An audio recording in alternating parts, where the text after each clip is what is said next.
Yeah, exactly that. Do you ever worry that you're canceling a guy? Like, this guy's a monster who we don't need to feel bad for, right?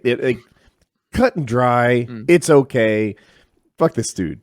But there are other people, like right now, Shane Dawson's getting canceled, right?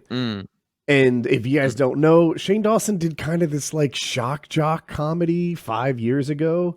I think there was some blackface involved. I listened to a clip of him last night. The story goes like this. I guess he's doing something for Instagram. This little girl, 11 years old, comes up to him and she's like, "What are you doing?" This and that. He's like, she pulls out her big dick. She's got more Instagram followers than he does. It was like 125,000. I don't know how much that was back in the day. And then he describes her as this like sexy cheerleader, right? But the language he uses as if he thinks that she's hot, right? Not, oh my God, these creeps are following her. It's more like he agreed with them is the way he did it. And I don't know if he's a creep or if he's pretending to be a creep and it just fits in this like shock jock thing that he's trying to do. Or like, I have a hard time interpreting it, right? And I view it through my own lens, which is I've said a lot of nothing that bad, but I've said my own fucked up shit on this show. And I'm like, sometimes people act like goofs to get attention on social media. And it depends what, like, I'm not familiar with that guy at all. I don't think I've ever really watched his content, but like, what's jumping out at me as an example of like a shock jock pedo thing is Jim Norton's character, Uncle Paul.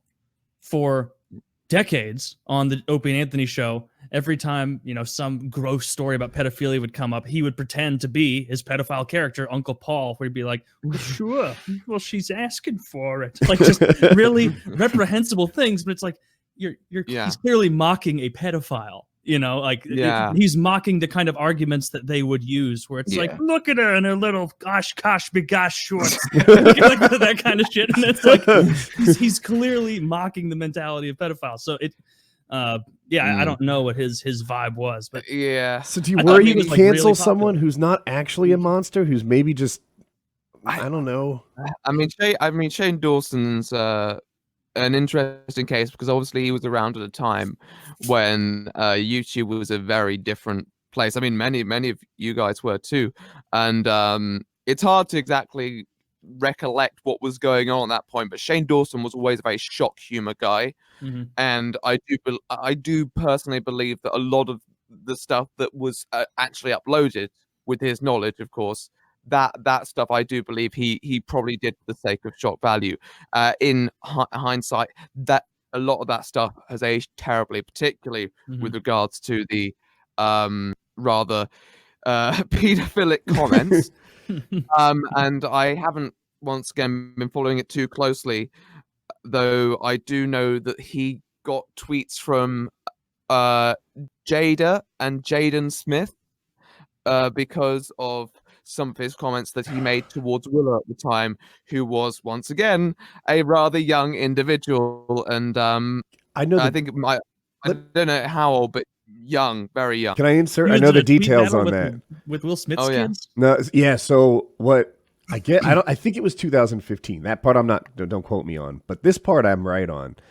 He pretended to masturbate to a poster of this girl, Willow Smith, when she was 11.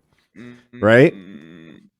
That doesn't age well. That's never good. That's never going to age well. That's never going to age. That's bad. Now the Smiths have given that some attention. I don't know their name. What's the mom's name?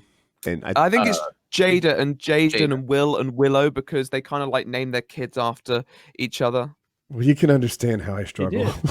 So I think Jada is maybe the mom, and Willow is the kid, and Jaden is the movie star, right? Son, and so the mom and the brother are going at him. I don't know that Will has said anything himself, but it's hard to rationalize away masturbating to a poster of an 11-year-old.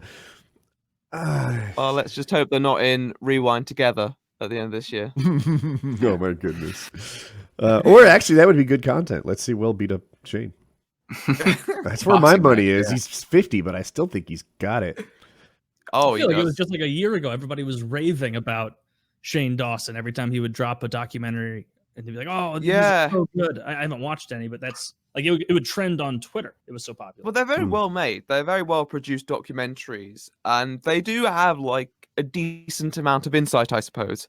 But at the same time, if you dig deeper, there's nothing truly revelationary about them. I don't think. I liked them back in the day. I did make a video like discussing them, and I think people have now started watching that video again because they think it's about the drama right now. But they're all right. They're all right. I don't think they're that special though. I think it's a lot of production value that you kind of get taken back by. That really does look nice, but it's I guess in hindsight it's a lot of smoke and mirrors. Yeah, are you trying to say it's more like flash over substance? Yeah, style of substance, I think probably be the right phrase to use in that instance. And